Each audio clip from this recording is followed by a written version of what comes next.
Ang ayoko sa lahat ay ang pinagnanakawan ako.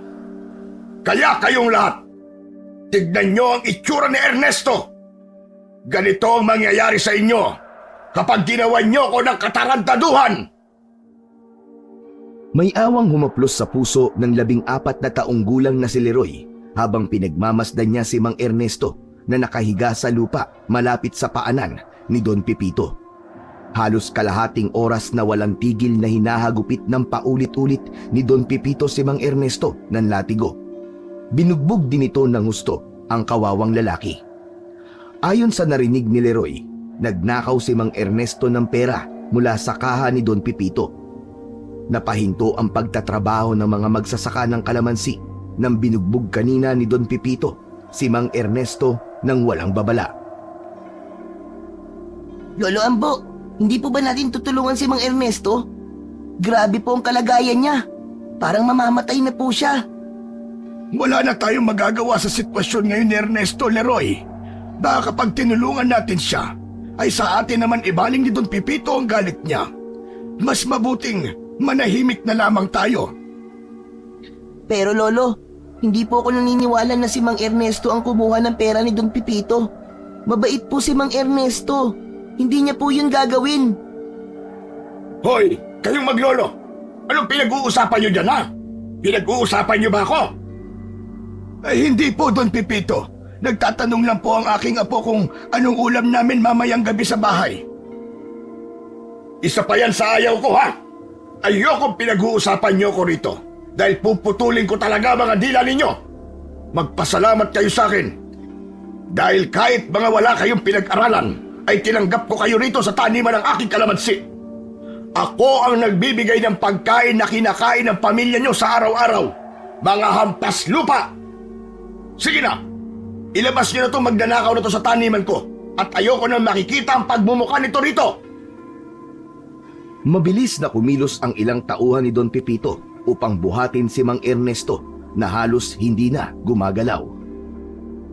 Nais mang sabihin ni Leroy kay Don Pipito na mali ang ginagawa nito ay mas pinili niyang manahimik upang hindi na madamay sa galit ng malupit na Don. Araw ng sahod, pagsapit ng 12:00 ng tanghali ay dumating si Don Pipito sa taniman ng kalamansi. Pinapila nito ang lahat ng trabahador upang iabot ang sahod na nakalagay sa puting sobre.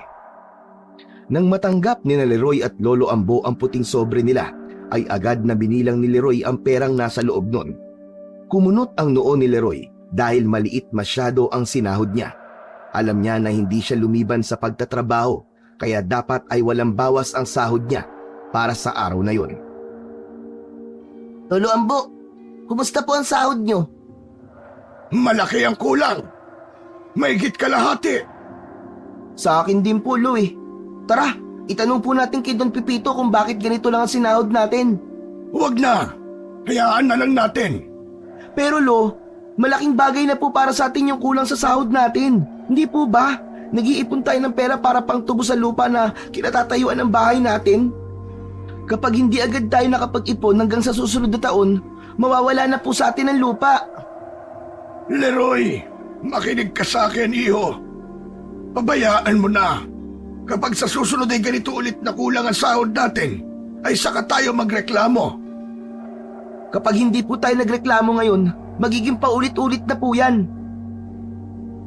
Magsasalita pa sana uli si Lolo Ambo, pero mabilis na tinalikuran ni Leroy ang lolo niya. Patakbo siyang lumapit kay Don Pipito, nakakatapos lang magpasahod. Don Pipito, magandang araw po sa inyo. O Leroy, may problema ba? Mawalang galang na po, pero kulang po ang sahod namin ngayon ni Lolo Ambo. Mahigit kalahati po ng sahod namin ang nawawala. Ganun ba? Mawalang galang na rin. Pero yan lang talaga ang sahod yung maglolo para sa buwan na ito. Pero bakit po? Nakalimutan mo na ba, Leroy? May namatay na isang puno ng kalamansi sa area nyo.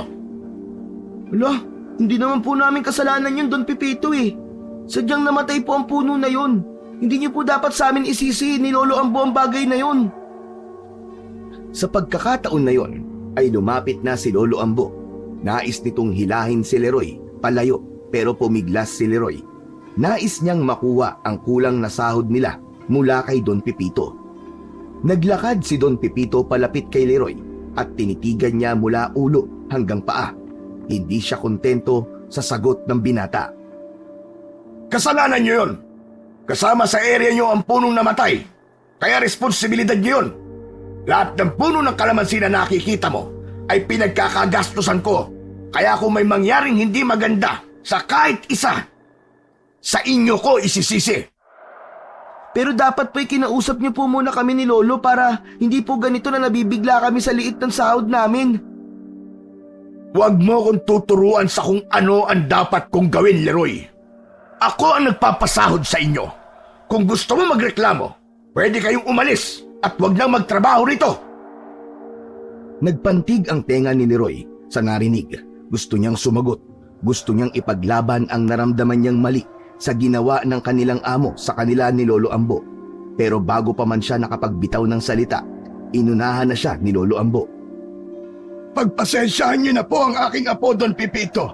Sa akin ay walang problema kung ibawas niyo sa sahod namin ang namatay na puno ng kalamansi. Ambo, pasalamat ka dahil matagal ka nang nagtatrabaho dito. Pero kung gusto niyo ng dagdag na kita, ayusin niyo ang trabaho niyo. Kung palpak kayo, bawas na sahod ang makukuha niyo sa akin. At pagsabihan mo ang apo mo, ha, na huwag sumasagot sa matatanda. Magpasalamat kayo dahil maganda ang mood ko ngayon. Dahil kung hindi, latigo ang sasagot sa mga tanong ng apo mo sa akin. Maraming salamat po, Don Pepito. Hayaan niyo po at kakausapin ko at pagsasabihan ko si Leroy. Pero Lolo, Hindi na nagawang magsalita ni Leroy dahil hinila siya ni Lolo Ambo palayo kay Don Pepito.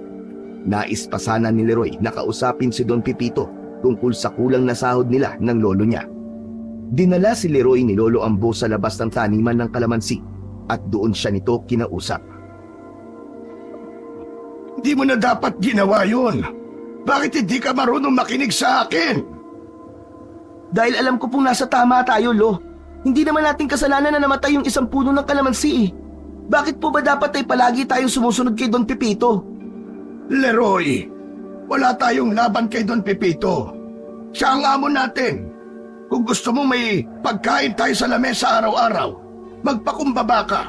Hindi lahat ng bagay pwede mong ipaglaban, lalo na kapag mas makapangyarihan ang babanggain mo. Pero Lo, mali po si Don Pepito. Hindi ba dapat tayong lumaban kapag alam nating tama tayo? Apo, minsan mas mahalaga ang pagkakaroon ng mahabang pasensya kaysa sa pakikipagtalo. Mas magiging malaki ang problema natin kapag inalis tayo rito sa taniman ng kalamansi. Ito na lang ang ikinabubuhay nating dalawa. Sana tayo pupulutin kapag nawalan tayo ng trabaho. Pero Lo, hanggang kailan tayo magiging sunod-sunuran kay Don Pepito? Hanggang kailan natin hahayaan ang mga maling ginagawa niya sa atin? Malakas po ang loob niya na maging malupit dahil walang kumakalaban sa kanya. Huwag kang mag-alala, Apo. Naniniwala ako na hindi tayo habang buhay na ganito. May awa ang Diyos. Basta sa ngayon, iwasan mo ang pagsalungat kay Don Pepito dahil baka matulad tayo sa mga taong pinarusahan niya, kagaya ni Ernesto. Hindi na nagsalita pa si Leroy. Naramdaman niya ang mabigat at hindi patas na realidad ng buhay. Kapag marami kang pera, lahat ay pwede mong gawin, kahit pa ang manapak at manlamang ng mga taong mas mababa sa iyo. Isang hapon sa taniman ng kalamansi, napansin ni Leroy ang 2 pulis na dumating. Nakita niya ang patrol car na pumarada malapit sa bodega. Nakatingin si Leroy sa mga pulis habang palapit ang mga yon kay Don Pepito na abala sa pag-uutos sa mga trabahador. Agad sinalubong ni Leroy si Lolo Ambo. Lo, tingnan mo. May mga pulis at kinakausap nila si Don Pepito. Ano kaya ang ginagawa nila dito? Hindi ko rin alam, Apo. Huwag mo na lang pansinin at wala naman tayong kinalaman dyan. Magtrabaho ka na lang. Baka makita ka pa ni Don Pepito. Narinig ko po kasi sa tindahan kanina ni Mang Freddy na nawawala raw si Mang Densyo. Sabi nila, 2 araw na raw pong hindi umuwi sa kanila. Ano ka mo? Si Densyo? Hindi ba't dito rin yung nagtatrabaho? Sana naman ay walang masamang nangyari sa kanya. Baka nagtungo lang sa kung saan nang hindi nagsasabi. Naisip ko lang po kasi na baka kaya may mga pulis dito ay dahil may kinalaman si Don Pipito sa pagkawala ni Mang Densyo. Nako, yari, mukhang makukulong pa yata si Don Pipito ngayon. Tumigil ka nga, Leroy. Huwag ka magsalita ng ganyan. Mamaya may makarinig sa'yo. Makarating pa yan kay Don Pipito. Hindi pa rin mapalagay si Leroy. Muli siyang tumingin sa direksyon ng mga pulis at nakita niyang seryoso ang pinag-uusapan ng mga yon at ni Don Pipito. Hindi niya alam pero kinabahan siya. Parang may hindi magandang nangyayari na hindi niya maintindihan.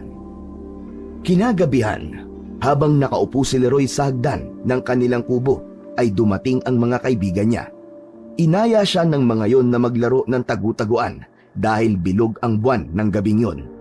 Normal na sa kanilang magkakaibigan ang maglaro tuwing gabi, lalo na kapag maliwanag ang buwan. Sinabi ni Leroy sa mga kaibigan niya na magpapaalam muna siya kay Lolo Ambo. Pinuntahan ni Leroy si Lolo Ambo na abala sa pag-aayos ng mga panggatong na kahoy. Lolo Ambo, okay lang po ba na makipaglaro po ako sa mga kaibigan ko ngayon? Abang, gabing-gabi na, Leroy ah. Pumirmi ka na lang dito sa bahay. Lolo naman parang bago lang sa inyo na naglalaro ko sa gabi. Saka ito na lang po ang oras ko para makapaglaro Sa umaga naman po nagtatrabaho ako sa taniman ng kalamansi. Talagang ang husay mo mangonsensya. Sige na, maglaro ka na. Basta wag kang uuwi ng hating gabi at may trabaho pa tayo bukas ng umaga. Opo, takot ko lang na maliit po sa trabaho. Baka gawin pa yung rason ni Don Pipito para bawasan na naman tayo ng sahod. Sige po, Lo. Maraming salamat po. Mabilis na tumakbo si Leroy at sinabi sa mga kalaro niya na pinayagan siya ni Lolo Ambo. Nagsimula na ang laro ni na Leroy. Agad siyang tumakbo papunta sa direksyon ng taniman ng kalamansi. Alam niyang doon siya makakapagtago ng mabuti dahil bukod sa madilim doon, ay makakapagtago pa siya sa makakapal na puno ng kalamansi. Agad na nagtago si Leroy sa isang puno ng kalamansi. Napangiti siya sapagkat sigurado siya na mahihirapan siyang mahanap ng taya. Tumahimik siya at naghintay habang dinig niya ang mga boses ng mga kalaro niya na naghahanap.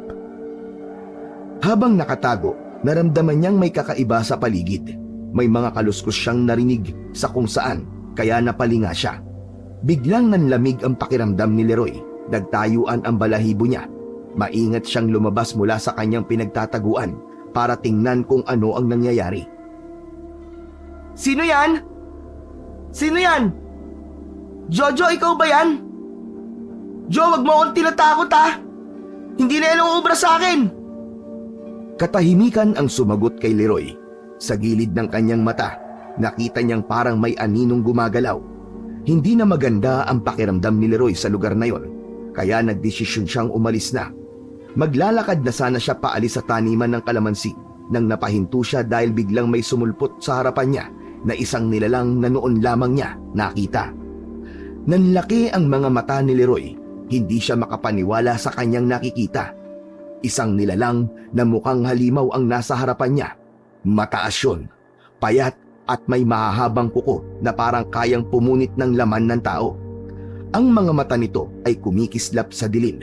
Hindi na kinaya ni Leroy. Napatakbo siya ng mabilis papalayo mula sa taniman. Ramdam niya ang malakas na tibok ng kanyang puso habang naririnig ang kaluskos ng nilalang na tila hinahabol siya. Tumakbo siya ng napakabilis, ngunit pakiramdam niya ay papalapit ng papalapit ang aswang sa kanya. Tulungan niyo ako! Tulungan niyo ako! May aswang! Habang tumatakbo si Leroy, bigla niyang nakita ang ilaw ng isang paparating na kotse. Muntik na siyang mabangga. Ngunit sa huling sandali, huminto ang sasakyan. Bumukas ang pinto ng sasakyan at lumabas si Don Pipito na galit na galit. Leroy, anong ginagawa mo dito sa ganitong oras, ha? Galing ka ba sa taniman? Opo, Don Pipito. Naglalaro po kasi kami ng tagu-taguan. Pero, may nakita po ako. May aswang po! May aswang! Hinahabol po ako! Anong aswang? Tigilan mo ako, Leroy. Hindi ako naniniwala sa mga kwentong aswang-aswang na yan. Huwag kang mag-imbento ng kwento. Alam kong lulusot ka lang dahil nahuli kitang galing sa aking taniman. Nagnanakaw ka ba ng mga kalamansi ko? Naku, hindi po. Bakit naman po ako magnanakaw? Sawang-sawa na nga po ako sa kalamansi dahil araw-araw kong kasama ang mga yun. Don Pepito, totoo po ang sinasabi ko. Nakakita po ako ng aswang sa taniman nyo. Sige na, bumalik ka na sa bahay nyo. Magpasalamat ka at papalampasin ko tong ginawa mo. Pero sa susunod na mahuli ulit kita na narito ka sa taniman ko kapag hindi oras ng trabaho, ay makakatikim ka talaga sa akin. Wala akong pakialam kahit bata ka. Hala, sige, alis, umuwi ka na. Wala nang nagawa si Leroy kundi tumango at maglakad palayo. Habang pauwi, ramdam pa rin niya ang takot. Alam niyang totoo ang nakita niya at hindi yun likha ng kanyang imahinasyon. Nagpaalam na si Leroy sa mga kalaro niya na kailangan niya nang umuwi. Habang naglalakad, ay dala pa rin niya ang takot sa nangyari sa taniman ng kalamansi. Tagaktak ang pawis niya at bahagyang nanginginig ang kanyang katawan. Naniniwala si Leroy sa aswang pero hindi niya akalain na makakakita siya nun at muntik pa siyang mapatay. Pagdating sa bahay, agad na lumapit si Leroy kay Lolo Ambo na nakahiga na. Lolo, may kailangan po akong sabihin sa inyo eh. Kasi po, may nangyari kanina sa taniman ng kalamansi ni Don Pepito. At anong ginagawa mo ron? Hindi ba ang paalam mo ay maglalaro ka? Kaya nga po, naglalaro po kami ng tagu-taguan tapos doon po ako nagtago. Habang nagtatago po ako, hindi ko po alam kung maniniwala kayo. May nakita po akong aswang. Hinabol pa nga niya po ako pero buti na lang hindi niya po ako naabutan. Nagulat si Lolo Ambo sa sinabi ni Leroy. Tiningnan nito si Leroy na may halong pag-aalala at pagdududa. Ano ka mo, aswang? Sigurado ka pa sa nakita mo, Leroy? Siguradong sigurado po, Lo. Hindi po ako nagsisinungaling. Saka wala pong dahilan para gumawa po ako ng kwento. Hindi naman po ako magkakapera kung magsisinungaling ako sa inyo Nakita pa nga po ako ni Don Pepito pero hindi rin po siya naniwala sa akin. Sandaling natahimik si Lolo Ambo at nahulog ito sa malalim na pag-iisip. Kung totoo ang sinasabi mo, ibig sabihin na may aswang pala rito sa lugar natin. Aba, kailangan nating mag-ingat, Apo. Hindi po kaya may kinalaman ng aswang sa pagkawala ni Mang Densyo? Naku, Diyos ko po. Huwag naman po sanang nabiktima ng aswang si Mang Densyo. Ang bait-bait pa naman niya, Lo. Posible ang sinabi mo, Leroy. Pero huwag mo munang ipagsabihan tungkol sa aswang dahil baka walang maniwala sa'yo. Matagal nang walang aswang dito sa atin at mahirap nang mapaniwala ang mga tao na nagbalik na naman ang dating kinatatakutang nilalang dito.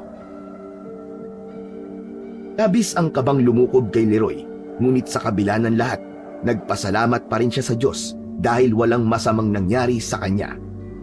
Kinaumagahan, habang namimitas ng kalamansi, ay hindi pa rin naalis sa isip ni Leroy ang nangyari nung nakaraang gabi. Maya-maya ay dumating si Don Pepito kasama ang isang babae na tila ayaw ipakita ang muka sa pagkakayuko. Matangkad yun na may mahabang buhok na nakatali at payat na pangangatawan. Tumigil muna kayo sa ginagawa nyo. May ipapakilala akong bagong tauhan. Tumigil ang lahat na nagdatrabaho at tumingin yon kay Don Pepito. Si Leroy ay nag-angat ng tingin mula sa kanyang ginagawa, habang si Lolo Ambo naman ay napatingin din sa kanilang amo. Ito si Erlinda. Mula ngayon, dito na siya magtatrabaho kasama ninyo. Ngayon, Erlinda, gusto kong malaman mo ang mga bagay na ayaw ko. Ayoko ng tamad. Ayoko ng magnanakaw. Ayoko ng sino mang umaangal sa mga utos ko. Nagkakaintindihan ba tayo, Erlinda? Opo, Don Pepito. Naiintindihan ko. Gagawin ko po ang lahat upang hindi kayo mabigo sa akin. Ambo, ikaw na ang bahala magturo kay Erlinda ng trabaho niya. Gabayan mo siya dahil ikaw ang pinakamatanda rito sa taniman. Masusunod po, Don Pepito. Ako na po ang bahala kay Erlinda. O sige na, bumalik na kayo sa trabaho. Kailangan ay marami kayong maani ngayong araw dahil bukas ay i-deliver na yan sa syudad. Umalis si Don Pipito na nakataas ang noo na parang ang tingin nito sa mga trabahador niya ay maliliit na nilalang. Lumapit si Lolo Ambo kay Aling Erlinda at dinala ito sa pwesto nila habang ang lahat ng trabahador ay nagpatuloy sa pagtatrabaho. Ipinakilala ni Lolo Ambo ang sarili nito kay Aling Erlinda at sunod na nagpakilala si Leroy. Agad nilang sinimulan ang pagtuturo kay Aling Erlinda sa trabaho nito sa taniman. Kapag pipitas ka ng kalamansi, titingnan mo muna kung sapat na ba ang laki at tama ang kulay. Huwag mong pipitasin kapag maliliit pa at berdeng-berde pa ang kulay. Tumango si Erlinda. Hinawakan nito ang isang bunga ng kalamansi. Tumingin ito sa kanila na tila nag-aalinlangan. Ito ba? Pwede na ba ito? Yan! Pwede na po yan. Ganyan po ang dapat niyong kinukuha. Maigpit po kasi si Don Pipito. Kaunting mali mo lang ay nagagalit ka agad. Ang masaklap pa, baka ibawas pa niya sa sahod mo kapag nagkamali ka. Leroy, huwag ka magsalita ng ganyan dito at baka may makarinig sa'yo. Saka tinatakot mo si Erlinda eh. Baka hindi yan magtagal dito. Nagsasabi lang naman po ako ng totoo eh. Ay basta, huwag ka magsasalita ng laban kay Don Pipito. Lalo na't nandito tayo sa taniman. Baka may trabahador na magsumbong kay Don Pipito. Mahirap na. Dito lang muna kayong dalawa at iinom lang muna ako ng tubig. Leroy, ikaw na muna ang bahala kay Erlinda. Nang umalis si Lolo Ambo ay nagpatuloy sina Leroy at Aling Erlinda sa pagpitas ng mga kalamansi. Napansin ni Leroy na tila hindi komportable si Aling Erlinda. Aling Erlinda, okay lang po ba kayo? Oo naman, Leroy. Medyo naninibago lang ako. Ngayon lang kasi ako nakapagtrabaho sa ganitong taniman. Makakasanayan niyo rin po yan. Sa una lang po mahirap. Pero kapag alam niyo na po ang mga dapat gawin, madali na lang po yun. Ilang taon na po ba kayo? 42 anyos na ako. Ikaw ba? Mukhang bata ka pa pero nagtatrabaho ka na kagad. Opo, 14 pa lang po ako. Kailangan ko po kasing tumulong kay Lolo Ambo sa pagkita ng pera eh. Kasi kailangan naming matubos ang lupa namin. Aling Erlinda, tagasan po pala kayo? Parang ngayon ko lang po kayo nakita rito sa San Vicente. Ibang bayan ako. Sa San Delfin. Malayo-layo yun dito. Dito lang kasi ako nakakita ng trabaho kaya kahit malayo, ay tinanggap ko na lamang. May anak na po kayo? Meron. Nag-aaral siya ng kolehiyo sa Maynila. Patay na ang asawa ko, kaya hindi pwedeng mawalan ako ng trabaho. Oo nga pala, Leroy. Totoo ba yung sinabi mo kanina tungkol kay Don Pipito na mahigpit siya? Nako, totoo po yun. Hindi lang po mahigpit, masama pa ang ugali niya. Kapag nagkamali ka kahit maliit lang, sisigawan ka kagad. Marami na po napaalis dito dahil sa napakaliit na pagkakamali lang. Ang tingin niya kasi sa ating mga trabahador niya ay parang robot na hindi nagkakamali. Hindi ko po ito sinasabi para siraan si Don Pipito ha. Gusto ko lang po na alam niyo ang ugali niya para makapag-ingat po kayo. Salamat at sinabi mo sa akin yan, Leroy. Ngayon, alam ko na ang mga hindi ko dapat gawin dito sa taniman ng kalamansi. Basta po, mag-iingat kayo. Lalo na po't bago lang kayo dito. Kapag ayaw niya ang trabaho nyo at sinasagot nyo siya o kinokontra nyo, ay hindi yun magdadalawang isip na tanggalin kayo. Dito sa San Vicente, meron bang dapat nakatakutan? Sasabihin sana ni Leroy ang tungkol sa aswang pero naalala niya ang sinabi ni Lolo Ambo na wag muna niyang sabihin sa ibang tao ang tungkol doon. Itatahimik ka. May mali ba sa tanong ko? Aling Erlinda, naniniwala ho ba kayo sa aswang? Hindi ako naniniwala sa aswang kasi hindi pa ako nakakakita ng ganon. Ako po, Aling Erlinda, nakakita na po ako. At kagabi lang po, dito po mismo, sa taniman ng kalamansi ni Don Pipito. Buti nga po nakatakas ako dahil kung hindi, baka ginawa na po akong hapunan nun. Sinabi ko nga po yun kay Don Pipito pero hindi po siya naniwala. Nagalit pa nga sa akin Pero totoo po yung nakita ko. Kaya mag-ingat po kayo, Aling Erlinda. Hindi lang po si Don Pipito ang dapat niyong iwasan dito, kundi pati yung aswang na lumalabas tuwing gabi. Sandaling natahimik si Aling Erlinda. Bumalik naman si Leroy sa pagpitas ng kalamansi. pero hindi niya maiwasang mapansin na parang malalim ang iniisip ni Aling Erlinda. Noon lang niya napansin na nakasuot ng gloves si Aling Erlinda. Teka po, Aling Erlinda.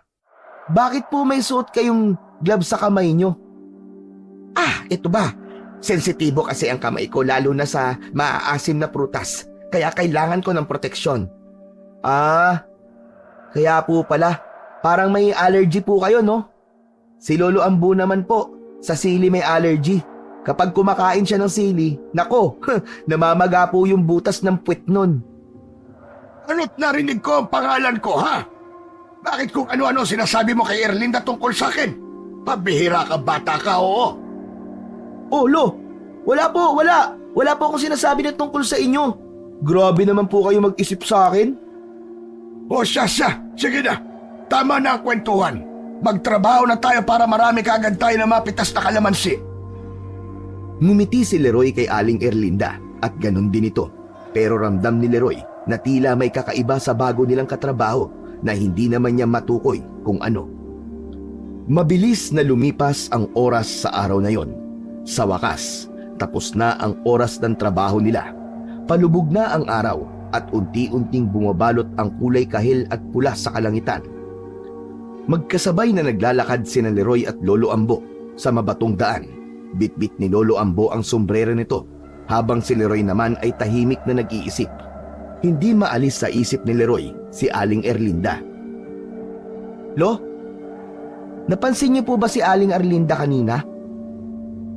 Paanong napansin? Anong ibig mo sabihin, Apo? Ewan ko po pero para pong parang basta. Para pong may kakaiba sa kanya. Nung una, kwento siya ng kwento. Tapos, bigla na lang po siyang naging tahimik. Natural baka napagod lang. Bagong salta si Aling Erlinda eh. Kaya siguro medyo nangangapa pa siya sa atin. Normal lang naman yon. Hindi, Lo eh. Para po kasing parang may kakaiba talaga sa kanya, Lo. Alam mo po yung pakiramdam na parang meron po siyang tinatago? Leroy, hindi tayo dapat basta maghinala sa tao. Lalo na kung hindi pa natin sila lubusang kakilala. Hindi magandang pag-uugali ang ganyan. Nanghuhusga ka kagad. Alam ni Leroy na tama si Lolo Ambo, pero hindi niya mapigilan ang kakaibang nararamdaman niya tungkol kay Aling Erlinda. Hindi niya maipaliwanag kung bakit, pero parang may kung anong bumabalot sa pagkatao nito. Habang patuloy silang naglalakad, napansin ni Leroy na tila naging mabagal ang hakbang ng kanyang Lolo Ambo. Tumingin siya sa kanyang lolo at nakita niyang bahagya itong umuwi na parang may masakit dito. Lo, okay lang po ba kayo?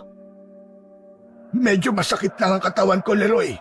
Siguro dala na rin ang pagod sa maghapong trabaho. Pero huwag kang mag-alala. Ayos lang naman ako. Ikaw naman kasi, Lo eh. Tumulong ka pa kasi sa pagbubuhat ng mga sako ng kalamansi eh. Hindi mo naman po trabaho yun eh. Hindi porket hindi ko trabaho, ay hindi ko nagagawin. Kailangan din nating makisama sa ibang katrabaho natin, Apo. Baka kailangan niyo po magpahinga muna bukas, Lo. Ako na lang po muna magtatrabaho sa taniman. Kakausapin ko na lang po si Don Pepito. Naku, nawag na, Apo. Parang hindi mo naman kilala si Don Pepito. Kahit masama ang pakiramdam natin, ay hindi pwedeng hindi ka magtatrabaho. Saka, nakapanghihinayang ang isang araw na wala akong sasahurin. Malaking bagay na yon para sa ating dalawa. Sigurado po ba kayo, Lo? Sigurado ako, Apo. Kung hindi ko kaya ay magsasabi naman ako sa iyo eh. Alam ni Leroy na matigas ang kalooban ng kanyang lolo at ayaw nitong maging pabigat kahit pa sa kanya. Tahimik lang nitong itinuloy ang kanilang paglalakad, ngunit hindi mawala sa isip ni Leroy ang pag-aalala para sa kanyang lolo. Matapos kumain ng gabing yon, ay napansin ni Leroy na matamlay si Lolo Ambo. Nakaupo ito sa kanilang maliit na bangko sa may pinto habang hawak ang balikat at tila nahihirapan huminga. Hindi napigilan ni Leroy na mag-alala para sa matanda. Lo, kumusta na po ang pakiramdam nyo? Masakit pa rin ba ang katawan nyo, Lo? Oo, Apo. Mas masakit ang katawan ko ngayon kaysa kanina. Gusto nyo po bang bumili na ako ng gamot, Lo? Para kahit papano po mabawasan ang sakit ng katawan nyo. Nako, gabi na Leroy. Baka kung ano pang mangyari sa'yo sa labas. Bukas na lang. Pero mas maganda po kung makakainom na po kayo ngayon ng gamot, Lo, para paggising nyo po bukas ay wala na po yan. Huwag po kayo mag-alala, mag-iingat naman po ako Saka medyo maaga pa naman po May bukas pa pong tindahan. Sigurado ka ba, Apo? Oo naman po. Hindi ko po kaya na makita kayong ganyan Parang hirap na hirap po kayo sa nararamdaman yung sakit. Sige, bumili ka. Diyan na lang sa tindahan ni Maring para malapit-lapit lang. Bilisan mo, Apo, ha? Kumuha ka ng pera sa wallet ko. Tumayo si Leroy at kumuha ng pera. Agad siyang lumabas ng kanilang kubo at naglakad papunta sa tindahan. Mabilis ang hakbang ni Leroy papunta sa tindahan ni Maring.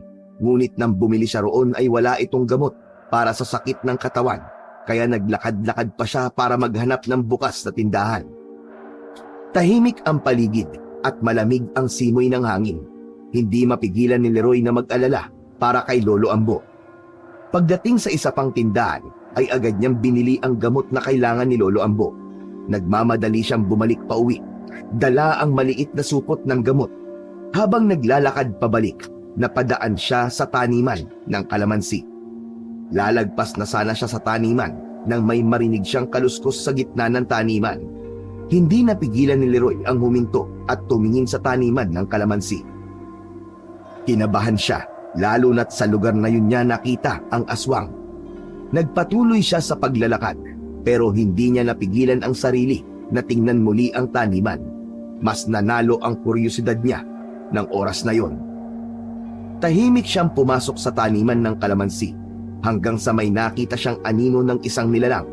Nagtago siya sa makapal na puno ng kalamansi at sumilip. At doon niya nakita ang isang eksena na hindi niya makakalimutan. Isang aswang ang lumalapa ng katawan ng isang lalaki. Natigilan si Leroy at nanginig ang buo niyang pagkatao. Hindi siya makagalaw at nanlamig ang buo niyang katawan. Nais niyang tumakbo pero ang kanyang mga paa ay tila napako sa lupa. Ngunit sa isip ni Leroy, kung magpapadala siya sa takot ay baka siya ang sunod na patayin ng aswang na yon. Kaya dahan-dahan siyang umatras. Pinilit niyang hindi gumawa ng ingay. Sigurado siya na hindi siya makakauwi sa sandaling malaman ng aswang na naroon siya. Nang makalayo na siya sa aswang, ay walang pagdadalawang isip na kumaripas siya ng takbo. Hindi na siya lumingon. Nagdasal siya na sana ay wag siyang makita ng aswang at baka sundan pa siya nun. Halos mabitiwan niya ang supot ng gamot kaya mahigpit niya yung hinawakan. Pagdating niya sa kanilang bahay, ay doon na nakaramdam ng kaligtasan si Leroy. Nang makita niya si Lolo Ambo, ay nagtaka ito sa itsura niya. Oh, Leroy! Ano nangyari sa'yo? Bakit para ka nakakita ng multo? Lo, hindi po multo ang nakita ko. Aswang po! May nakita akong aswang sa taniman ng kalamansi doon, Pipito. May nilalapa po siyang lalaki. Aswang? Teka po, sigurado ka bang aswang ang nakita mo? Opo, Lo. Sigurado po ko. Siya rin po yung aswang na nakita ko nung una. Lo, kailangan po natin tulungan yung lalaki. Kawawa naman siya. Ang sabi mo ay nilalapa na ng aswang yung lalaki. Sa tingin ko'y wala na tayong magagawa, Leroy. Huli na ang lahat. Ang mabuti pa, magsarado na tayo ng mga bintana at pinto. Pagkatapos ay magdasal tayo bago matulog.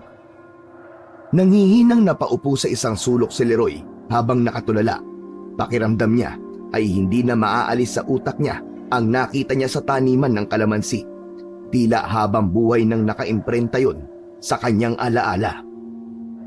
Lo, natatakot po ko. Baka kung tayo naman po ang maging biktima ng aswang. Kaya nga dapat ay mag-iingat tayo palagi. Lalo na kapag madilim na. At huwag kang mag-alala, Apo. Habang nandito ako, ay gagawin ko ang lahat para protektahan ka. Hindi ako papayag na may mangyaring masama sa'yo. Inabot na ni Leroy ang gamot kay Lolo Ambo. Matapos nilang magsarado ng mga bintana at pinto, ay nagsimula na silang magdasal. Pagdating ni Leroy at Lolo Ambo sa taniman ng kalamansi kinabukasan, ay agad nilang napansin ang kaguluhan ng mga trabahador. Nagkatipon-tipon ang mga yon sa isang lugar malapit sa gitna ng taniman. Kita sa mukha ng mga yon ang takot at pagkabahala. Lo, sa tingin ko po ay nakita na nila yung bangkay ng lalaki na nakita ko kagabi na kinakain po ng aswang. Tama ka, Apo. Ngayon ay naniniwala na ako sa mga sinasabi mo tungkol sa aswang dito sa taniman ng kalamansi. May kaba na lumapit ang maglolo sa kumpulan ng mga trabahador. At hindi nga nagkamali si Leroy. Dahil naroon ang bangkay ng isang lalaki. Kalunos-lunos ang itsura nun dahil parang nilapayo ng napakaraming mababangis na hayop. Pinagpiestahan na rin yon ng mga malalaking langaw. Doon din nila nalaman na isa yon sa mga trabahador ni Don Pipito sa taniman ng kalamansi. Narinig nila sa ibang trabahador na baka raw aswang ang pumatay sa lalaki dahil hindi yun magagawa ng isang tao. Maya-maya pa ay dumating si Don Pipito. Agad na tumahimik ang lahat nang makita ang malupit nilang amo. Nang makita ni Don Pipito ang bangkay, ay hindi man lang ito nagpakita ng anumang emosyon ng pag-aalala. Ano na naman ito? Bakit may bangkay dito sa taniman ko? Ligpitin nyo na yan! Alisin nyo yan at ayokong may pagkikwentuhan kayo na may nakita kayong patay dito. Kapag nasira ang negosyo ko, mayayari kayong lahat sa akin! Nabigla ang mga trabahador at ang ilan ay nagkatinginan sa sinabi ni Don Pipito. Walang nagtangkang gumalaw sa bangkay. Oh, ano pang tinutunga-tungangan nyo dyan? Wala bang susunod sa inyo sa utos ko? Gusto nyo bang latiguin ko pa kayo isa-isa bago kayo kumilos? Hindi na napigilan ni Leroy ang sarili na magsalita. Mawalang galang na po, Don Pipito. Hindi po pwedeng galawin ang bangkay habang wala pa ang mga pulis. Sigurado ko nalalabas sa investigasyon na isang mabangis na hayop ang pumatay dyan. Isa pa, hindi ba sinabi ko na sa'yo dati na ayokong sumasagot-sagot ka sa akin, Leroy? Ako ang nagpapasweldo sa inyo. Ako ang masusunod dito. Huwag kang magmamagaling. Hindi ako nakikipag-usap sa katulad mong bata. Hindi naman po ako sumasagot sa inyo, Don Pipito. Sinasabi ko lang po ang tamang gawin sa ganitong sitwasyon. Talaga bang wala kang takot, ha? Inilabas ni Don Pipito ang latigo nito. Akmang hahampasin nito si Leroy pero mabilis na iniharang ni Lolo Ambo ang sarili nito sa kanyang apo. Huwag po, Don Pipito! Huwag! Nakikiusap ako sa iyo. Huwag mong sasaktan ang apo ko. Hindi na itiloy ni Don Pipito ang paghampas nito ng latigo. Sabihan mo yung apo mo, Ambo. Masyadong pasmado ang bunganga niyan. Kapag hindi ako nakapagpigil, makakatikim na talaga yan sa akin. Natakot si Leroy, hindi para sa sarili niya, kundi para kay Lolo Ambo. Lumayo muna sila para makasagap ng sariwang hangin. Hindi mo na dapat ginawa yun, Lo. Paano ko natuloy ang paghampas sa inyo ni Don Pipito ng latigo? Hindi ka na kasi dapat sumagot pa kapag nagsasalita si Don Pipito. Alam mo namang mainit ang dugo nun sa'yo eh. Oo nga pala, kapag dumating ang mga pulis, ay huwag kang magsasalita. Huwag mong sasabihin na aswang ang pumatay sa lalaking yon. Hindi ka nila papaniwalaan. Pero Lo, yun po ang totoo. Yun nga ang totoo. Pero walang maniniwala sa'yo, Apo. Hayaan mo na lang ang mga pulis na mag-imbestiga. Sa gitna ng pag-uusap ng maglolo, ay napansin ni Leroy si Aling Erlinda na nasa isang tabi. Nakita ni Leroy kung paano titigan ni Aling Erlinda si Don Pipito. Nanlilisik ang mga mata nito habang may kakaibang ngiti sa labi. Dahil doon ay mas lalong lumaki ang duda ni Leroy na may itinatago ang bagong trabahador sa taniman ng kalamansi. Hindi na lang niya yon sinabi kay Lolo Ambo dahil alam niyang mapapagalitan siya nito. Dahil nang huli niyang ginawa yon ay nasabihan siya ng lolo niya na masyado siyang mapanghusga sa kanyang kapwa. Simula noon ay halos tuwing umaga ay may natatagpo ang patay sa taniman ng kalamansi ni Don Pipito. Nang dahil sa hindi magandang pangyayari, maraming trabahador ang natakot na baka sila na ang susunod na matatagpo ang walang buhay sa taniman. Dahil na rin sa pera at kapit ni Don Pipito sa may mga kapangyarihan, ay nagawa nitong ilihim sa buong San Vicente ang hindi magandang nangyayari sa taniman niya ng kalamansi. Isang araw, nagtaka si na Leroy at Lolo Ambo nang pagdating nila sa taniman ay nakita nila ang mga nagkakagulong trabahador na nagmamadaling umalis. Narinig nila ang pagsigaw ni Don Pipito. Sige! Umalis kayo! Hindi ko kayo kailangan! Mga hampas lupang walang pinag-aralan! Akala nyo ba ipipigilan ko kayo? Madali ko kayo mapapalitan! Naniniwala kayo sa aswang-aswang na yan? Mga siraulo! Napahinto sina Leroy at Lolo Ambo. Bumaling ang tingin ni Don Pipito sa kanilang dalawa. Oh, kayong dalawa! Kung aalis kayo ay umalis na rin kayo! Hindi po kami aalis, Don Pipito. Kailangan namin ng trabaho rito. Kung ganon, ano pang tinatayo-tayo nyo dyan? Magtrabaho na kayo! Ayoko nang tatamad-tamad ngayon. Pagbalik ko rito mamaya, dapat ay tapos na mga dapat nyong tapusin. Mga panira kayo ng araw!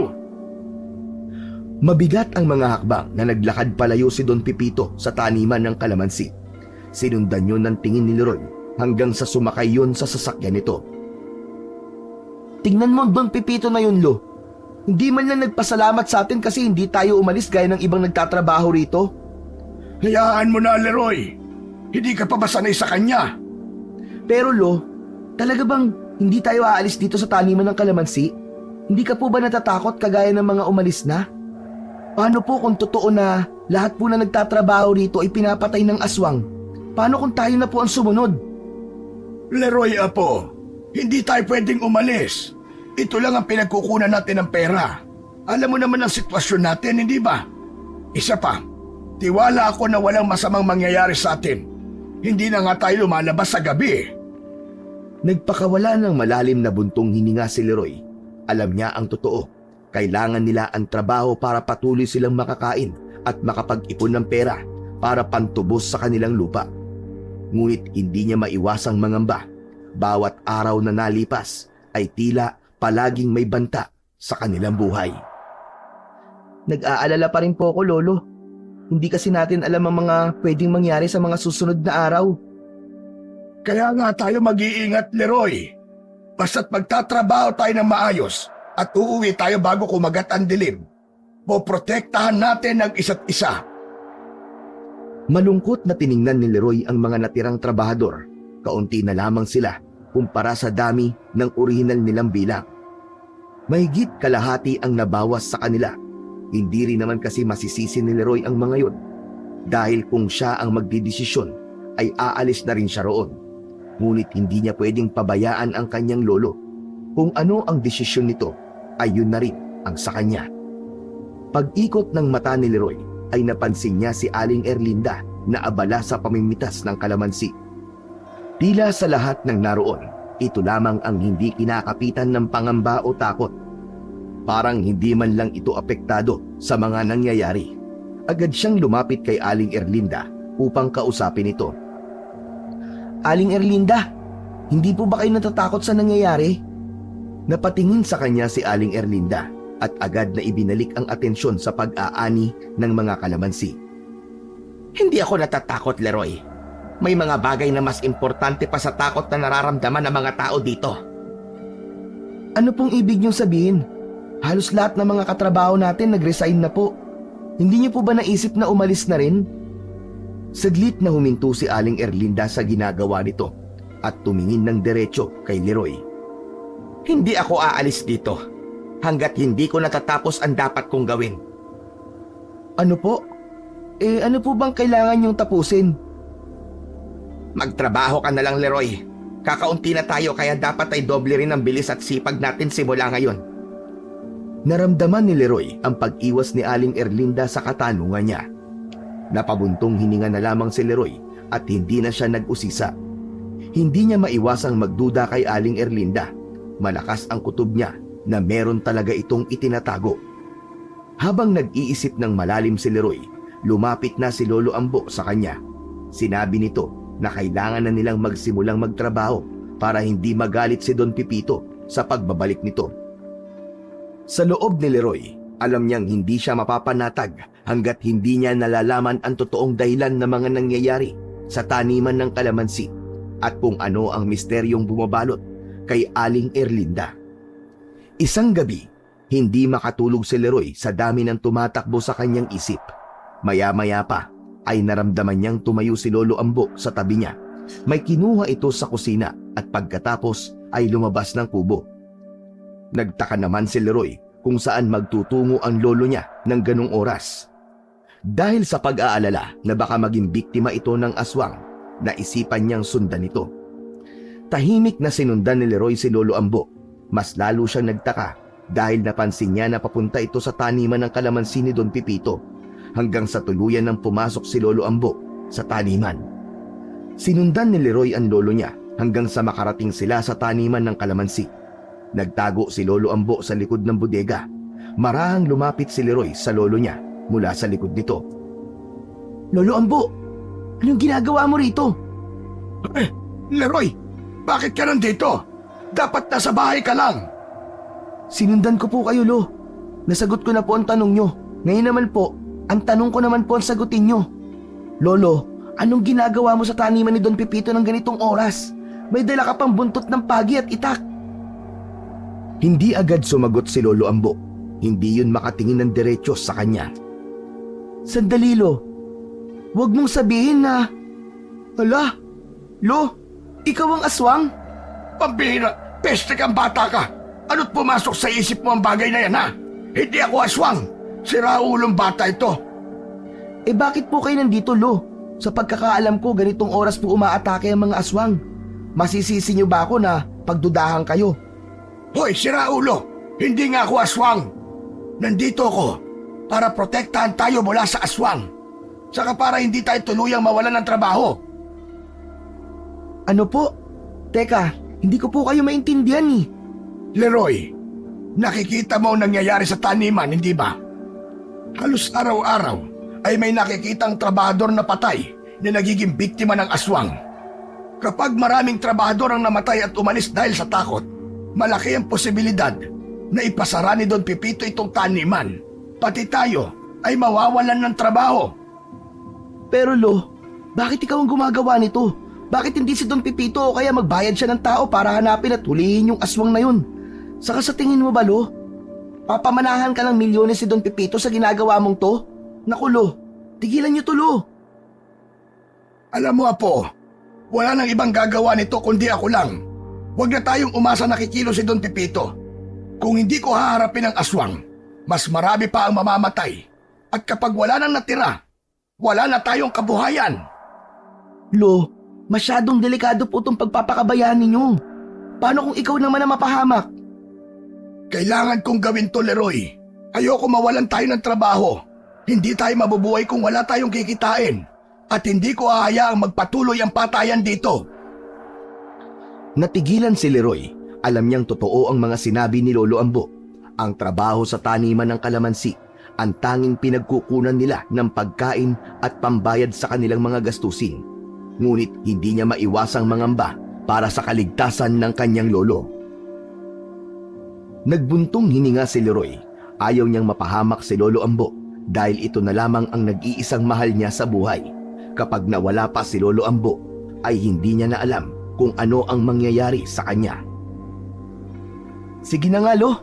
Hahayaan kita sa ginagawa mong to. Pero, tutulungan po kita. Hindi pwede, Leroy. Hayaan mo na lang ako na mag-isa. Masyadong delikado ito. Yun na nga po, Lo eh. Delikado. Kaya kailangan tulungan kita. Hindi ba? Ang sabi mo ipoprotektahan natin ang isa't isa? Basta, ayoko, Apo. Masyado ka pang bata. Sige na, umuwi ka na. Huwag ka mag-alala. Alam ko ang ginagawa ko. Lo, hindi po ako uuwi.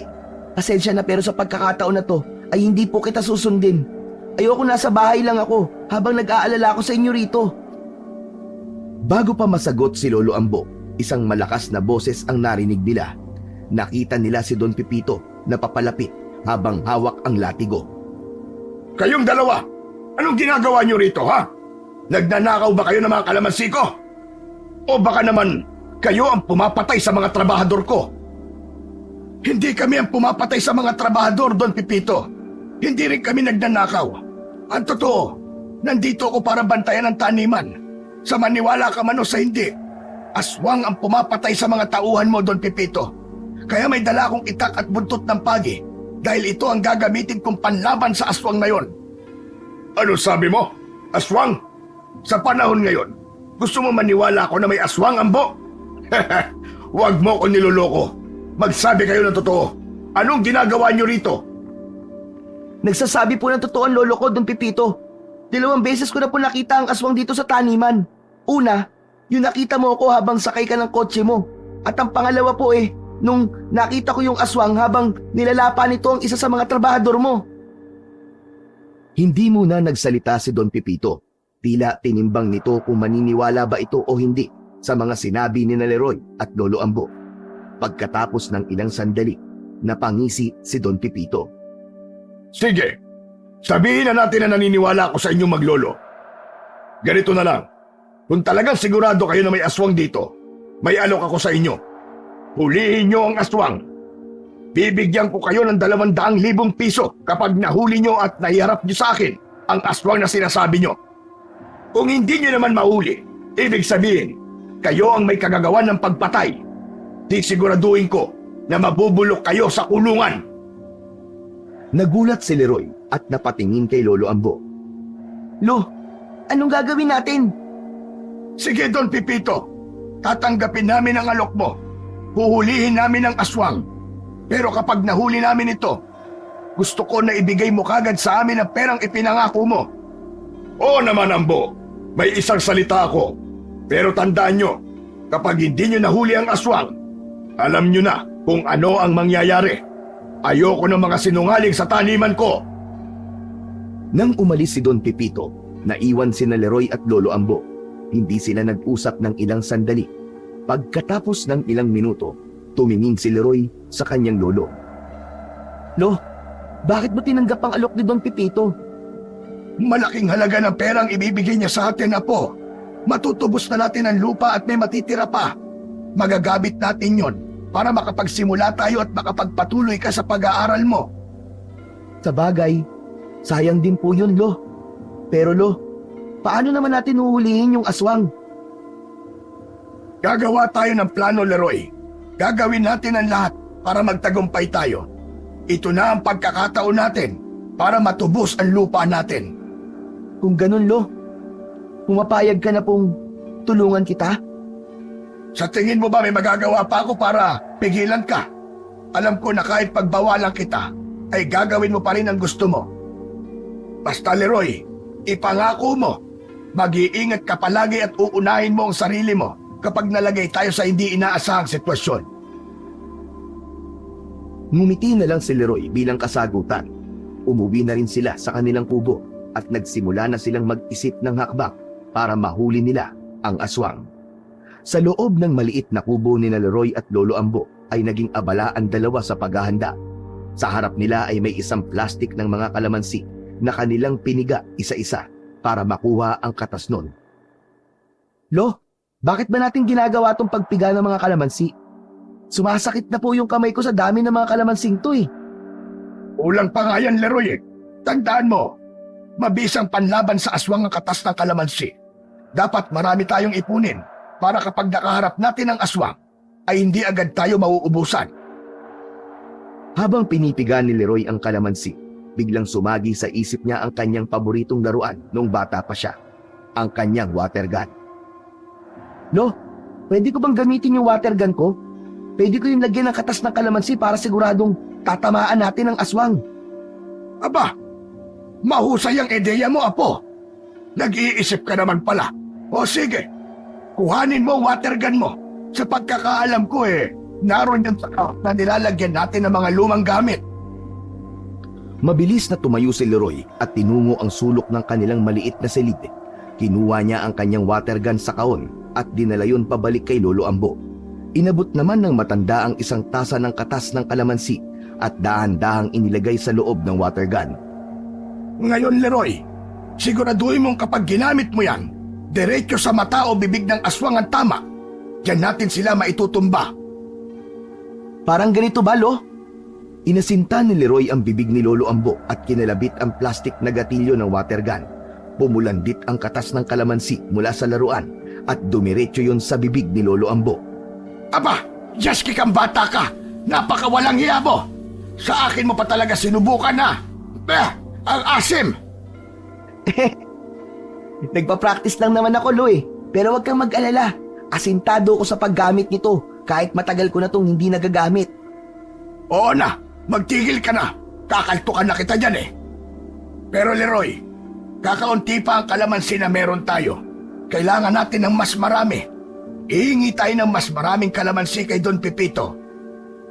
Papayag po kaya yun? Ubod yun ng damot. Sa tingin ko naman ay papayag yun dahil para na rin naman sa kanya tong ginagawa natin. Natapos na sina Leroy sa pagpiga ng mga kalamansi. Ramdam ni Leroy ang kahandaan nila ni Lolo Ambo sa pakikipaglaban sa aswang. Hindi na siya makapaghintay na mahuli ang aswang at makuha ang perang sinabi ni Don Pipito na ibibigay nito sa oras na maharap nila rito ang aswang na pumapatay sa mga trabahador sa taniman ng kalamansi. Matapos ang trabaho ay nagtungo sina Leroy at Lolo Ambo sa bahay ni Don Pipito. Ang bahay nito ang pinakamalaki at pinakamaganda sa San Vicente at yun ay nakuha nito dahil sa negosyong kalamansi. Pagdating nila roon, kaagad silang sinalubong ng isa sa mga kasambahay ni Don Pipito at pinapasok sila. Agad naman silang hinarap ni Don Pipito. Oh, kumusta na? Nandito ba kayo dahil nahuli niyo na ang aswang? Nasaan na ang halimaw na yon, Ambo? Tapos na kami sa paghahanda, Don Pipito. Pero hindi pa namin nauhuli ang aswang. Kung ganon, anong kailangan nyo? Bakit kayo nandito sa bahay ko?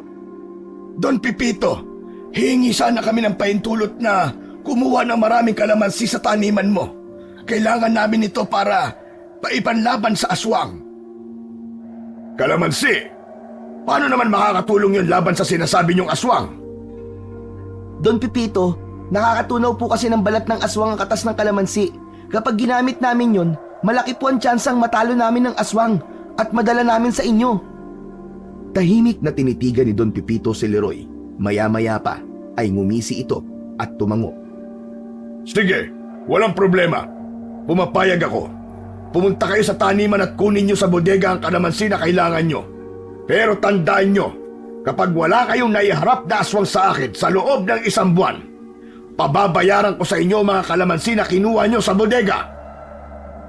Hala, bakit po may deadline na bigla? O bakit? Parang nagrereklamo na kayo ngayon. Hindi ba sigurado kayo na aswang ang pumatay sa mga trabahador ko? Kung totoo ang aswang, mahuhuli nyo yon at may haharap nyo sa akin. Huwag kang mag-alala, Don Pipito. Hindi matatapos ang 1 buwan ay ihaharap na namin sa iyo ang aswang. Mabuti kung ganon. Siguraduhin yung hindi nyo sinasayang ang oras ko. Pagkatapos makuha ang pahintulot ni Don Pipito, agad na nagtungo sina Leroy at Lolo Ambo sa taniman ng kalamansi. Isang sako ng kalamansi ang kinuha nila sa bodega at inuwi sa kanilang bahay. Grabe lo, ang daming kalamansi nito. Sasakit na naman ang kamay natin sa pagpipigay. Hayaan mo na, Apo. Ikaw talaga, napakareklamador mo. Alam mo, Apo, kailangan talaga maghirap bago ka makatikim ng sarap. Pero lo, sana talaga mahuli natin yung aswang para matubos na natin tong lupa, no? Saka gusto ko na rin po makapag-aral ulit. Gusto ko na makapagtrabaho ng maayos.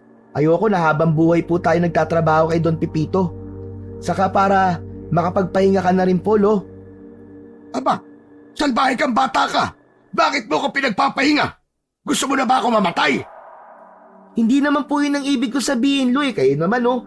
Ang ibig ko pong sabihin, yung ano ba, hayay, yung parelax-relax na lang dito sa kubo, habang nagkakape, ganun. Kasi lo, simula kasi nung bata pa ako, nagtatrabaho ka na para sa ating dalawa eh. Gusto ko naman po na makaranas ka ng buhay na wala ka nang iniisip. Ganun pa, linawin mo kasi. Akala ko gusto mo na ako mawala. Pero nakakatuwa yung sinabi mo, Apo. Masaya ko na kasama pala ako sa pangarap mo sa buhay. Siyempre naman po, lolo kita eh. Hindi pwedeng hindi ka kasama. Salamat, Apo. O siya, simulan na natin pigain itong mga kalamansi dahil marami-rami itong pipigain natin. Pinagtulungan ni Leroy at Lolo Ambo na hiwain isa-isa at pigain ang mga kalamansi sa isang planggana. Habang ginagawa yon ni Leroy, ay hindi niya maiwasan ang makaramdam bigla ng takot. Kapwa sila walang karanasan ni Lolo Ambo sa pakikipaglaban sa aswang at alam niya na kamatayan ang maaari nilang kahantungan sa gagawin nila. Ngunit dahil sa mahirap sila, kahit buhay pa nila ang nakataya, ay gagawin pa rin nila ang isang bagay kahit gaano pa yun kadelikado. Simula noon ay gabi-gabi nang nakabantay sina Leroy at Lolo Ambo sa taniman ng kalamansi. Ilang gabi na nila yung ginagawa, ngunit tila mailap ang aswang sa kanila. Hindi pa yun nagpapakita mula umpisa. Isang gabi, nakasandal si Leroy sa isang malaking puno. Dala niya ang kanyang water gun na puno ng katas ng kalamansi. Sa likod niya, nakasukbit ang isang galon na puno rin ng katas ng kalamansi upang meron siyang magagamit pa sa oras na maubos ang laman ng water gun. Si Lolo Ambo naman ay tahimik na nakaabang habang hawak ang itak at buntot ng pagi. Walang ingay na maririnig ng gabing yon maliban sa tunog ng mga kuliglig at banayad na ihip ng hangin. Ilang minuto pa lang ang nakakalipas nang biglang may marinig silang isang kaluskos mula sa malayong bahagi ng taniman. Napatingin agad si Leroy kay Lolo Ambo at mabilis silang tumungo sa direksyon ng ingay. Habang papalapit sila roon, nakita nila ang isang anino sa dilim. Isang malaking nilalang na may mahahabang kuko at mapupulang mga mata. Meron itong hilang katawan ng isang lalaki na duguan. Tumigil sina Leroy at Lolo Ambo sa paglalakad at tahimik na nagkatinginan. Lo, yung aswang, nandito na po siya. Oo, alam ko. Nakikita ko, Apo. Manahimik ka muna. Dahan-dahan silang naglakad patungo sa aswang na abala sa paglapa sa katawan ng lalaki. Nang malapit na sila sa aswang, ay agad yung inatake ni Lolo Ambo. Isang mabilis na hampas ng buntot ng pagi ang pinakawalan ni Lolo Ambo at tinamaan ang aswang sa likod. Napasigaw ang aswang sa sakit at nanlisik ang mga mata na tumingin sa kanila. Agad tumayo ang aswang at umangil na parang isang mabangis na hayop. Napahakbang ng isa patalikod si Leroy. Nanlamig ang mga kamay niya. Nais niyang tumakbo palayo, ngunit naisip niya na hindi niya pwedeng hayaan si Lolo Ambo na lumaban sa aswang na mag-isa. Leroy! Ayun na! Huwag kang matatakot sa halimaw na yan! Kaagad na tumakbo si Leroy palapit sa aswang at itinutok ang kanyang water gun sa aswang. Paulit-ulit niyang pinaulanan ng katas ng kalamansi ang aswang. Sigaw ng sigaw ang aswang habang tinatamaan ito sa muka at katawan. Nag-iwan ang katas ng kalamansi ng mga paso sa balat nito. Napatili ang halimaw habang naglalagablab ang balat nito sa bawat patak ng katas ng kalamansi. Tama ka, Lo! Tama ka nga! Takot nga siya sa katas ng kalamansi! Isang malakas na sigaw ang pinakawalan ng aswang. Tiniis nito ang katas ng kalamansi na lumalabas sa water gun at sinugod nito si Leroy. Napahinto si Leroy sa pag-atake nang makita niya na pasugod ang aswang sa kanya. Pero bago pa man makalapit ang aswang kay Leroy, ay mabilis na sumulpot si Lolo Ambo. Kinalmot ng aswang si Lolo Ambo at bumaon ang matutulis itong kuko sa braso ng matanda nang gamitin nito ang braso na panangga. Agad namang tinaga ni Lolo Ambo ang aswang at bumaon ang itak sa balikat ng halimaw. Habang abala ang aswang sa pag-atake kay Lolo Ambo, mabilis na inabot ni Leroy ang kanyang galon ng katas ng kalamansi. Inalis niya ang takip nun at buong tapang na tumakbo siya papunta sa aswang. Ibinuhos niya rito ang laman ng galon. Nang hihinang lumayo ang aswang kina Leroy, bigla itong tumakbo palayo. Sinubukan nila yung habulin, ngunit masyadong mabilis ang galaw ng halimaw hanggang sa tuluyan na yung nawala sa paningin nila. Mabilis na nawala ang aswang sa kadiliman. Ang malas! Natakasan tayo ng hayop na yon! Kaya nga, Lo eh. Pero nakita mo ba nung binuhusan ko siya ng katas ng kalamansi? Nalapnos po ang balat niya. Oo nga. Mahusay ang ginawa mo, Apo. Pasensya ka na kung minaliit kita nang hindi pa nakikita ang kaya mong gawin. Wala na po sa akin yun, Lo. Pero Lo, nasugatan ka niya. Nako, wala ito, Leroy. Hindi malalim ang sugat na ito. Kayang-kaya ko itong gamutin. Ang importante ay nasugatan natin ng gusto ang aswang. Sigurado ako na kapag nakaharap natin siya ulit, ay hindi na siya makakatakas. Kaya dapat masanda tayo sa susunod. Tiningnan ni Leroy ang sugat ni Lolo Ambo. Bakas sa mukha niya ang pag-aalala. Lo, kailangan natin gamutin yung braso mo. Umuwi na tayo. Hindi naman na siguro babalik ang aswang na yun eh. Iniwanan ni Leroy ang bangkay ng lalaki sa taniman ng kalamansi. Alam nila na sa susunod na araw ay may ibang makakakita nun. Pagdating nila sa kanilang kubo ay agad nilang ginamot ang sugat ni Lolo Ambo. Isang umaga, sa ilalim ng malilim na puno, nag-uusap sina Leroy at Lolo Ambo habang sinasalansan ang mga bunga ng kalamansi na nakalagay sa kahon. Hindi ko pa rin po makalimutan yung laban natin sa aswang, Lolo. Nakakatakot pa rin isipin na may ganung nilalang dito sa lugar natin. Ang mga aswang, mahirap kilalanin sa una. Kasi nga, kagaya lang natin sila kapag araw. Parang normal na tao lang sila. Tahimik at minsan nakikihalubilo pa sa mga tao. Ibig sabihin po, Lo, pwedeng kahit sino ang aswang? Hala, kahit yung mga kakilala po natin? Oo, Leroy. Kaya hindi mo kagad malalaman kung sino sa mga kapitbahay o kakilala natin ang aswang. Napaisip si Leroy sa mga sinabi ni Lolo Ambo. Bigla niyang naalala si Aling Erlinda, ang trabahador na matagal nang hindi pumapasok. Lo, napansin niyo po ba? Ilang araw na pong hindi pumapasok si Aling Erlinda. Dati halos araw-araw ko siya nakikita rito. Pero ngayon, parang bigla na lang po siyang nawala. Baka may sakit o kaya naman ay may ibang pinagkakaabalahan. O baka isa na rin siya sa mga trabahador na ayaw na magtrabaho dito dahil sa takot na mabiktima ng aswang. Siguro po, bukas pupuntahan ko siya sa bahay niya para malaman kung anong lagay niya. Magandang ideya yan, Apo. Alamin mo ang nangyari sa kanya. Kung may problema man siya, baka makatulong tayo.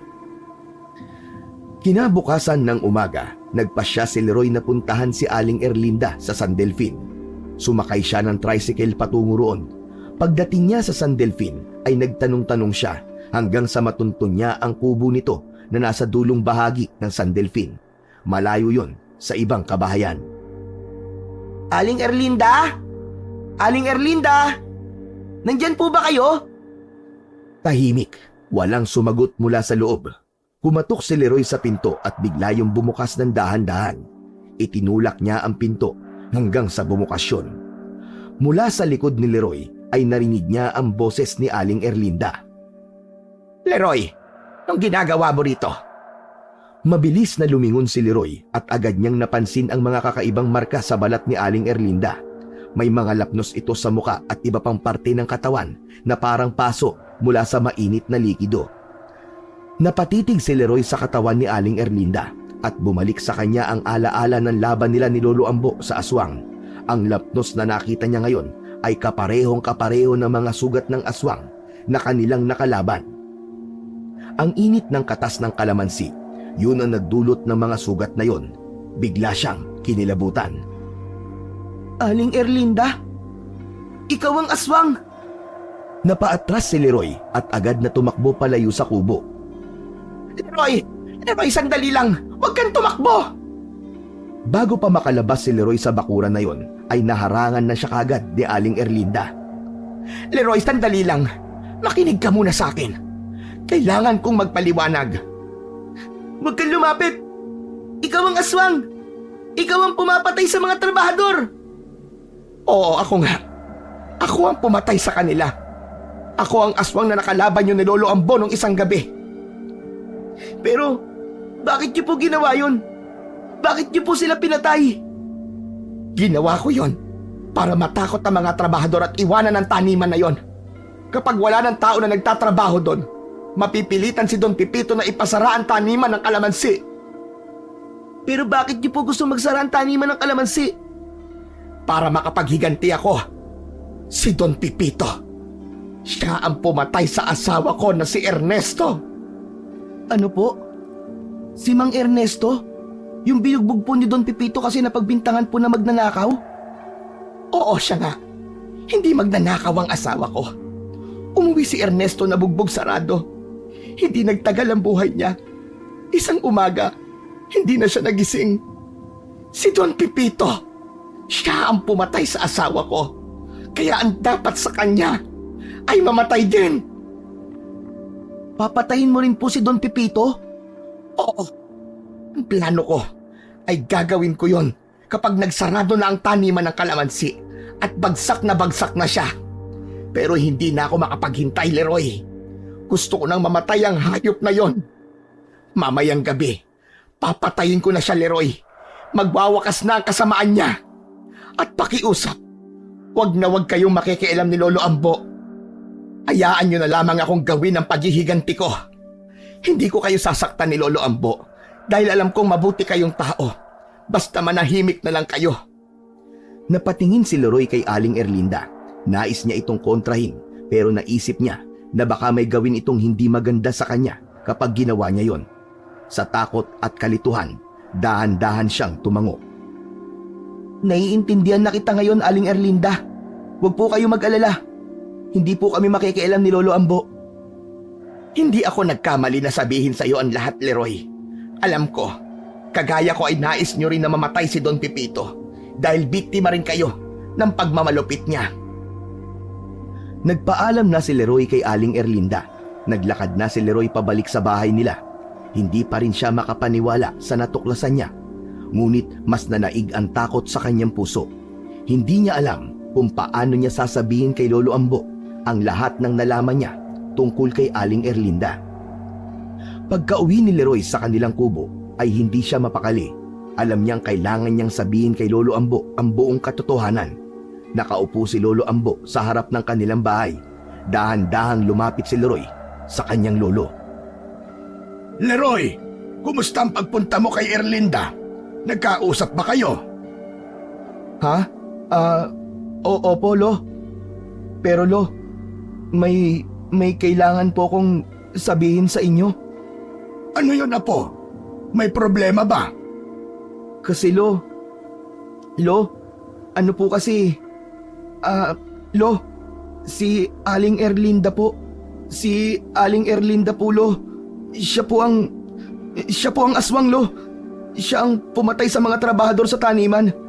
Siya ang aswang na nakalaban natin nung isang araw. Ano? Sigurado ka ba sa sinasabi mo, Leroy? Paano si Erlinda ang aswang? Nakita ko po yung mga lapno sa katawan niya, Lo. Katulad yun sa pinsala na nakita natin sa aswang nung buhusan ko po siya ng katas ng kalamansi. Isa pa, Lo. Siya na po mismo ang umamin sa akin. Lo, siya po ang aswang. Siya po talaga. Kung ganon, kailangan nating sabihin ito kay Don Pepito. Kailangan nating madala si Erlinda sa kanya habang hindi pa ito aswang. Tapos, makukuha na natin ang pera. Hindi, Lo. Hindi po natin siya isusumbong kay Don Pepito. Pero, paano ang pera, Apo? Naiintindihan ko po kahit paano si Aling Erlinda. Galit din po tayo kay Don Pepito at siguro nga, mas magandang mawala na lang siya. Yung pera po, pwede pa natin kitain yun sa ibang paraan. Gusto niyang patayin si Don Pepito dahil si Don Pepito po ang may kasalanan sa pagkamatay ng asawa ni Aling Erlinda. Si Mang Ernesto po. Ano ka mo? Ang ibig mo sabihin paghihiganti lang ito, Leroy? Opo, Lolo. Kailangan niyang patayin si Don Pepito para makalaya na siya sa galit niya. Hindi natin alam kung gaano kasakit ang pinagdaanan niya, Lolo.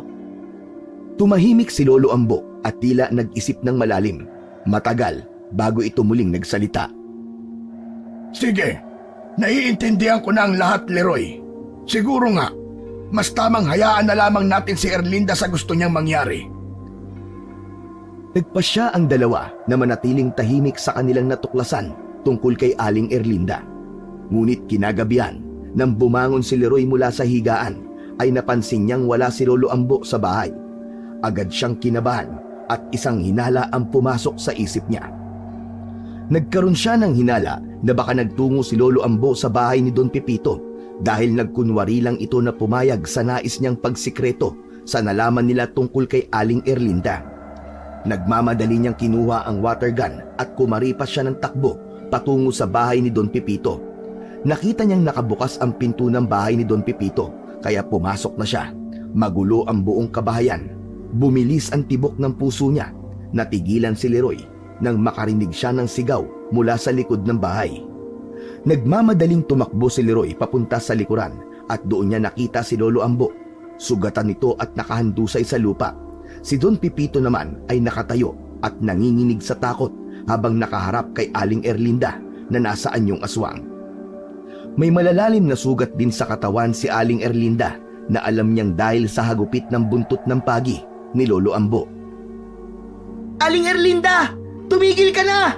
Tama na po! Hindi, Leroy. Hindi ako titigil hanggat hindi ko napapatay ang hayop na ito. kailangan niyang magbayad sa ginawa niya sa asawa ko. Aling Erlinda, naisip ko na kung ipagpapatuloy mo to, hindi ka makakalaya. Hindi mo mapapawi ang sakit sa paghihiganti. Magiging mas masahol ka pa kay Don Pipito. Huwag mo akong turuan, Leroy. Hindi mo alam ang sakit na mawalan ng mahal sa buhay dahil sa isang hayop na katulad ni Don Pipito.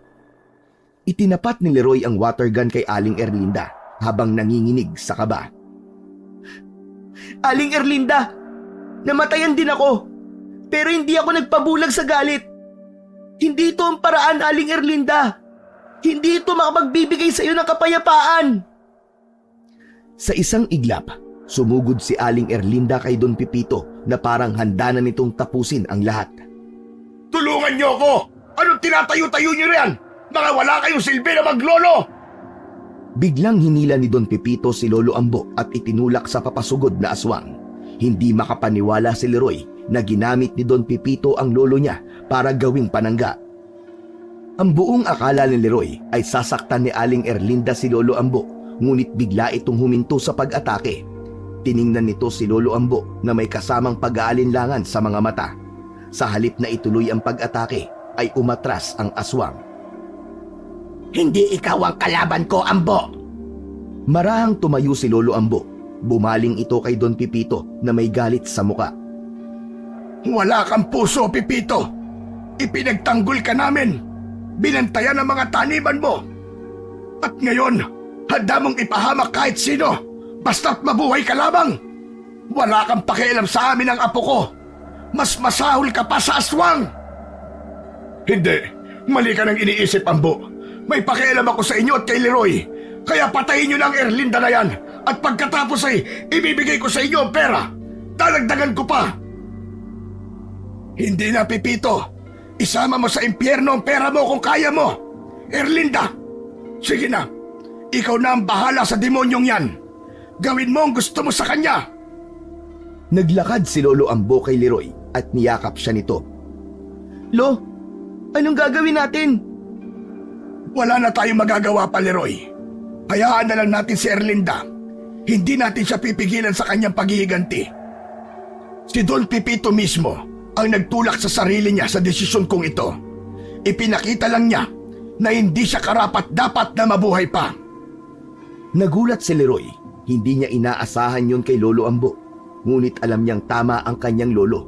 Wala nang puwang para maawa pa sila kay Don Pipito, lalo na't nakita nila kung gaano talaga ito kasama. Wag! Huwag niyo akong pabayaan! Tulungan niyo ako! Sige, magbibigay ako kahit gaano kalaking pera ang gusto niyo!